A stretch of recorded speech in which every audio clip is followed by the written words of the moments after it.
Chaque jour, sans même vous en rendre compte, vous écrivez quelque chose dans le cerveau de votre bébé qui ne s'effacera jamais. Pas seulement des souvenirs, pas seulement des émotions, quelque chose de bien plus profond. L'architecture invisible de la personne qu'il deviendra. Et la plupart des parents n'imaginent pas que cela se passe sous leurs yeux. Voici ce que la science nous dit. En ce moment même, le cerveau de votre bébé forge 1 million de nouvelles connexions neuronales à chaque seconde. 1 million. Et ce qui sculpte ces connexions avec le plus de puissance, ce n'est pas un jouet, ce n'est pas un programme éducatif, ce n'est pas un atelier d'éveil, c'est vous. Plus précisément, ce sont les 10 gestes ordinaires que vous posez chaque jour, sans même y penser. Certains de ces points vont vous faire sourire, d'autres vont vous faire marquer une pause et repenser à quelque chose que vous avez fait ce matin. Et l'un d'eux, quand vous arriverez à la fin de cette vidéo, va complètement transformer votre façon de vivre le dernier moment de la journée de votre bébé. Commençons par le premier point, la façon dont vous prononcez son prénom. Pensez à la dernière fois que vous avez appelé votre bébé par son prénom, peut-être pour l'appeler à la tétée, peut-être simplement en le regardant de l'autre côté de la pièce, presque sans y penser. Ce moment précis, cet instant en apparence anodin, est en train d'accomplir quelque chose dans le cerveau de votre bébé que les chercheurs du Centre pour l'enfant en développement de l'université Harvard ont décrit comme l'une des formes les plus précoces et les plus puissantes d'empreinte émotionnelle dans le développement humain. Voici ce qui se passe réellement. Quand votre bébé entend son prénom, dans votre voix, avec votre intonation, avec tout ce que vous y mettez sans même le savoir, son cerveau active les mêmes zones associées au plaisir, à la sécurité et à la reconnaissance émotionnelle. Et ce n'est pas limité à la petite enfance. Des études sur la mémoire précoce montrent que la signature émotionnelle attachée à la façon dont un bébé entend son prénom durant la première année de vie crée un schéma de reconnaissance de soi qui reste neurologiquement actif pendant des décennies. Ce que ça signifie concrètement pour vous ? Quand vous prononcez le prénom de votre bébé avec chaleur, avec cette petite lumière dans la voix que la plupart des parents ont sans s'en apercevoir, vous construisez littéralement les fondations de la façon dont votre enfant se sentira par rapport à lui-même. Son prénom, dans votre voix, porté par votre amour, devient le premier fragment d'identité qu'il aura jamais. Mais il y a quelque chose que peu de parents entendent. Ce n'est pas seulement la chaleur, c'est aussi la fréquence. Les bébés dont le prénom est prononcé sur un ton émotionnellement positif plusieurs fois par jour durant les 12 premiers mois développent un cortex préfrontal significativement plus fort, la partie du cerveau responsable de la régulation émotionnelle, de l'empathie et du contrôle de soi, par rapport aux bébés dont le prénom est principalement utilisé dans des contextes fonctionnels ou correctifs. Dites son prénom, dites-le souvent. Dites-le comme si c'était le plus beau mot que vous ayez jamais prononcé. Parce que pour lui, c'est exactement ça. Deuxième point, l'expression de votre visage quand il vous voit pour la première fois le matin. Il se passe chaque matin dans votre maison un moment que vous ne percevez peut-être même pas comme important. Votre bébé se réveille, il ouvre les yeux, et puis il vous cherche. L'expression qui arrive sur votre visage à cet instant précis, avant même que vous ayez consciemment réfléchi, est en train d'être enregistrée. Les psychologues du développement appellent ça la réponse de salutation. Et des recherches remontant aux travaux d'Edward Tronick à Harvard montrent que les bébés, dès 2 mois, lisent déjà le visage de leurs parents avec une précision extraordinaire. Ils ne vous voient pas simplement, ils vous scannent, vos sourcils, les coins de votre bouche, vos yeux, pour comprendre quelque chose de fondamental. Ce monde est-il sûr ? Suis-je le bienvenu ici ? Est-ce que ma présence rend les gens qui m'entourent heureux ? Quand votre visage s'illumine, quand vos yeux disent « Tu es la plus belle chose que j'ai jamais vue », sans un seul mot, le cerveau de votre bébé libère un cocktail de neurochimiques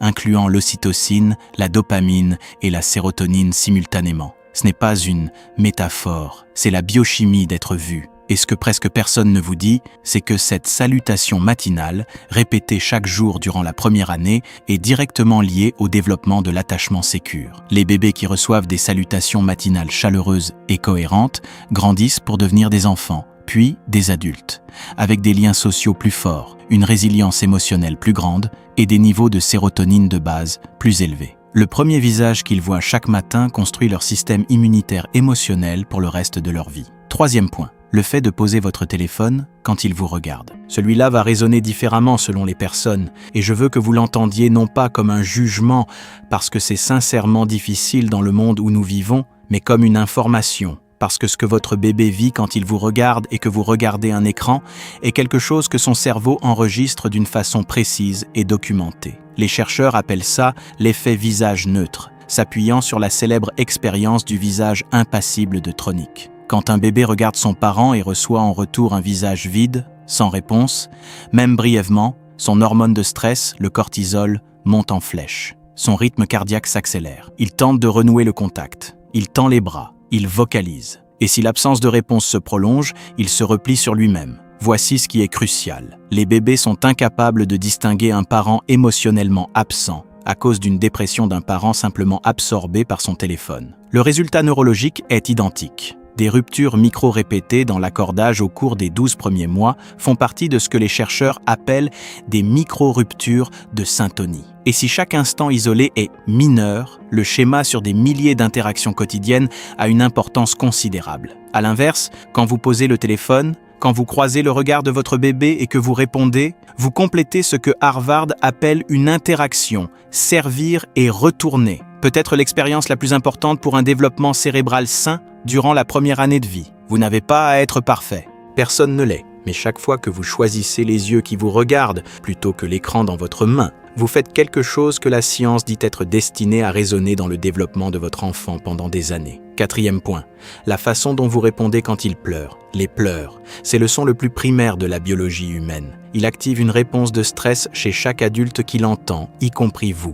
Et la façon dont vous y répondez est l'une des choses les plus déterminantes que vous ferez en tant que parent. John Bowlby et Mary Ainsworth ont passé des décennies à étudier l'attachement, ce qui se passe quand les bébés expriment un besoin et que les adultes y répondent ou non. Ce qu'ils ont découvert constitue l'intégralité des fondations de la psychologie du développement moderne. Les bébés qui reçoivent des réponses constantes et chaleureuses à leurs pleurs durant la première année de vie développent ce qu'on appelle l'attachement sécure. Et l'attachement sécure est le prédicteur le plus puissant de la santé mentale à long terme, de la qualité des relations et de la résilience émotionnelle que la recherche ait jamais identifiée. Quand vous allez vers votre bébé qui pleure, quand vous le prenez dans les bras, lui parlez, ou simplement lui faites savoir que vous êtes là, vous ne le gâtez pas. Vous apprenez à son système nerveux que le monde répond à ses besoins, qu'il n'est pas seul, que la détresse est temporaire et que l'aide arrive. Ce n'est pas seulement du réconfort, c'est le modèle neurologique de la façon dont il gérera le stress pour le reste de sa vie. Et voilà où ça devient vraiment important. Ça n'a pas à être parfait. La recherche montre de façon constante que ce qui compte, ce n'est pas de répondre à chaque pleur en quelques secondes. Ce qui compte, c'est le schéma global. Le sentiment que développe votre bébé que quand il a besoin de vous, vous venez. La réactivité, pas la perfection, est la variable qui change les résultats. Répondez aux pleurs. Vous ne faites pas que le calmer. Vous construisez un cerveau. 5e point, la façon dont vous le touchez, le pot à pot, la chaleur de votre main dans son dos quand vous le tenez, la façon dont vous soutenez sa tête quand vous le soulevez, le toucher lent et délibéré d'un massage. Tout cela est un input neurologique de premier ordre. Des recherches à l'Institut de recherche sur le toucher de l'Université de Miami ont montré que les bébés qui reçoivent un toucher physique doux et constant dans les premiers mois de vie montrent un développement accéléré de la gaine de myéline, la couche protectrice autour des fibres nerveuses qui déterminent la vitesse et l'efficacité du système nerveux. En termes simples, le toucher améliore le fonctionnement du cerveau de votre bébé. Mais ça va plus loin. Le toucher est le moyen premier par lequel votre bébé régule son système nerveux avant qu'il ait les outils cognitifs pour le faire lui-même. Quand vous êtes calme et que vos mains sont lentes, chaudes et stables, le système nerveux autonome de votre bébé, celui qui contrôle le rythme cardiaque, la respiration et les hormones de stress, se synchronise littéralement avec le vôtre. Les chercheurs appellent ça la corégulation physiologique, et c'est l'une des découvertes les plus belles de toute la neuroscience du développement. Votre rythme cardiaque, votre respiration, votre température corporelle, ils sont le régulateur externe de tout le système biologique de votre bébé. Quand vous le tenez dans vos bras, vous n'êtes pas en train de simplement le réconforter. Vous êtes son système nerveux jusqu'à ce qu'il puisse le faire fonctionner lui-même. 6e point, le ton de votre voix quand vous êtes trop stressé. Pas les mots, pas le contenu, le ton. Les bébés de moins de 12 mois n'ont aucune capacité de comprendre le langage dans un sens sémantique réel. Mais ils possèdent une capacité extraordinaire, documentée dès 4 mois, à détecter l'information émotionnelle dans le ton vocal. Ils lisent votre voix comme vous lisez un visage. Des études utilisant l'IRM pour observer l'activité cérébrale des nourrissons en les exposant à différents tons vocaux ont montré que les bébés répondent au ton stressé, tendu ou en colère avec une activation de l'amygdale, le centre de détection de menaces du cerveau. non pas parce qu'ils comprennent que vous êtes stressé, mais parce que leur biologie lit les propriétés acoustiques de votre voix, la hauteur, le rythme, la tension, comme des données environnementales. Voici ce que ça signifie en pratique. Quand vous passez une journée difficile et que votre voix est tendue, même si vous dites des mots parfaitement neutres, même si rien de tout ça n'est dirigé vers votre bébé, son cerveau enregistre du stress dans son environnement. Et des activations répétées de l'amygdale en bas âge sont associées à des réponses d'anxiété accrues plus tard dans l'enfance. Ce n'est pas une invitation à avoir peur d'être stressé un jour. Ce serait impossible et absurde. Mais quand vous remarquez que vous êtes sous tension, prendre même 30 secondes pour ralentir votre respiration et adoucir votre voix avant d'interagir avec votre bébé est l'une des choses les plus puissantes que vous puissiez faire pour son système nerveux en développement. Votre voix est sa météo émotionnelle. Rendez-la aussi calme et chaleureuse que possible, aussi souvent que possible. 7e point, la façon dont vous réagissez quand il tombe ou a peur. Votre bébé tombe, il se cogne la tête, il sursaute. Et avant même qu'il ait traité ce qui s'est passé, avant le pleur, avant que la douleur s'enregistre, il vous regarde. Les psychologues du développement appellent ça la référence sociale. C'est l'un des phénomènes les plus documentés de la recherche sur les nourrissons. À partir de 9 mois, les bébés regardent systématiquement le visage de leurs parents après tout événement ambigu ou inquiétant pour déterminer comment l'interpréter. Votre réaction dans cette fraction de seconde est la donnée la plus puissante qu'ils aient. Si votre visage montre de la panique, si votre souffle brusque et vos yeux écarquillés arrivent avant que vous puissiez les contrôler, le cerveau de votre bébé lit ça comme la confirmation que quelque chose de catastrophique s'est produit, et sa détresse monte en flèche. Si votre visage montre un calme rassurant, un léger sourire, un doux « c'est rien », je suis là, son cerveau enregistre l'événement comme gérable et sa récupération est mesurément plus rapide. C'est ce qu'on appelle la corégulation émotionnelle par référence sociale. C'est ainsi que les bébés commencent à construire leurs propres compétences de régulation émotionnelle. Ils empruntent votre régulation avant de développer la leur. Le calme que vous apportez aux petits moments effrayants de la journée de votre bébé n'est pas juste du réconfort. C'est le modèle de la façon dont il gérera la peur pendant des années à venir. 8e point, la musique et les sons de votre maison. C'est l'un des points que la plupart des parents sous-estiment complètement. L'environnement acoustique dans lequel vit votre bébé n'est pas du bruit de fond pour lui. C'est un input sensoriel primaire. Des recherches à l'Institut pour l'apprentissage et les sciences du cerveau de l'Université de Washington, dirigées par la professeure Patricia Kuhl, ont montré que les bébés absorbent les schémas phonétiques et mélodiques de leur environnement linguistique à un rythme simplement stupéfiant. À 6 mois, un bébé élevé dans un foyer francophone montre déjà une réponse cérébrale différenciée aux phonèmes du français par rapport aux phonèmes de langues étrangères. Il a déjà commencé à cartographier le paysage sonore de son monde. Mais au-delà de l'acquisition du langage, la musique en particulier a démontré sa capacité à activer les systèmes moteurs, auditifs et limbiques simultanément dans le cerveau des nourrissons. Plus de régions cérébrales en même temps que presque tout autre stimulus. Les bébés exposés à de la musique régulière durant la première année de vie montrent un traitement auditif plus fort, une meilleure régulation émotionnelle et, peut-être le plus surprenant, une capacité de raisonnement spatial plus grande dans la petite enfance. La berceuse que vous lui chantez sans y penser, la musique qui joue dans la cuisine, la façon dont vous fredonnez quand vous le portez, tout cela construit une architecture auditive dans un cerveau qui écoute absolument tout. 9e point. La façon dont vous lui parlez même quand il ne comprend pas un seul mot. Vous parlez à votre bébé, vous commentez le monde. Regarde ça, tu vois la lumière ? Elle est belle, la lumière. Vous lui posez des questions auxquelles il ne peut pas répondre. Vous décrivez ce que vous faites. Vous lui parlez d'une façon dont personne ne parlerait à un adulte, avec ces montées et descentes instinctives de la voix que les linguistes appellent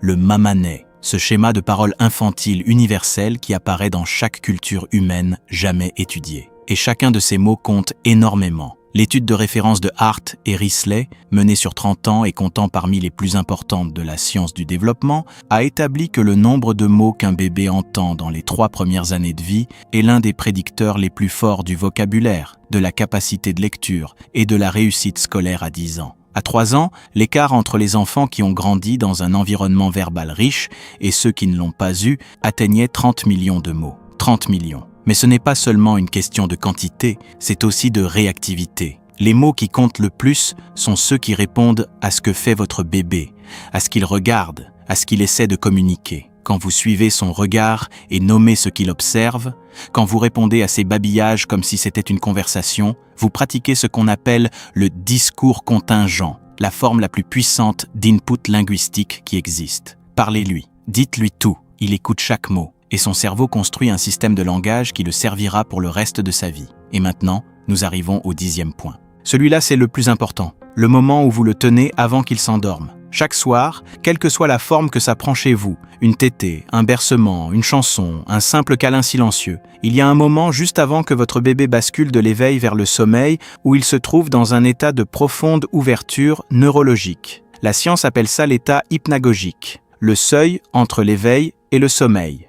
Et c'est, en termes d'encodage de la mémoire émotionnelle, l'une des fenêtres les plus puissantes de toute la journée humaine. Ce que ressent votre bébé à ce moment précis, la sensation physique, le ton émotionnel, l'odeur, la chaleur, le son de votre respiration, le rythme de votre cœur, est encodé avec une profondeur extraordinaire. Le sommeil consolide la mémoire, et le dernier input émotionnel avant le sommeil est l'une des dernières choses traitées avant que le cerveau commence son travail nocturne de consolidation de tout ce qu'il a vécu. Ce que cela signifie est presque trop beau à mettre en mots. La chaleur de vos bras à ce moment-là, le son de votre voix ou les battements de votre cœur, le sentiment d'être tenu, en sécurité et aimé, ce n'est pas juste une belle fin de journée. C'est ce que votre bébé emporte dans le sommeil. C'est ce que son cerveau va traiter, archiver et garder. Des chercheurs qui étudient la mémoire émotionnelle précoce, dont ceux du Conseil scientifique national sur l'enfant en développement, ont identifié la qualité émotionnelle cohérente des transitions vers le sommeil comme l'un des facteurs les plus fortement associés au sentiment durable de sécurité intérieure d'un enfant.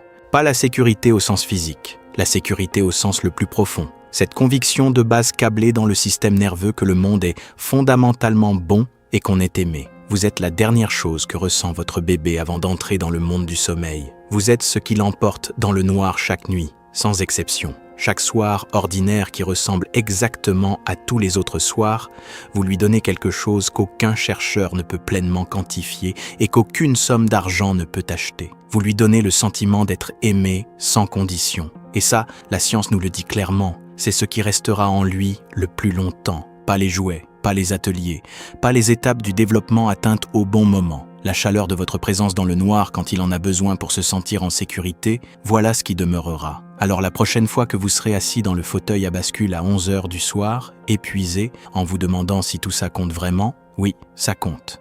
Plus que vous ne le saurez jamais pleinement. N'oubliez pas de vous abonner à ma chaîne YouTube pour découvrir encore plus de contenu comme celui-ci.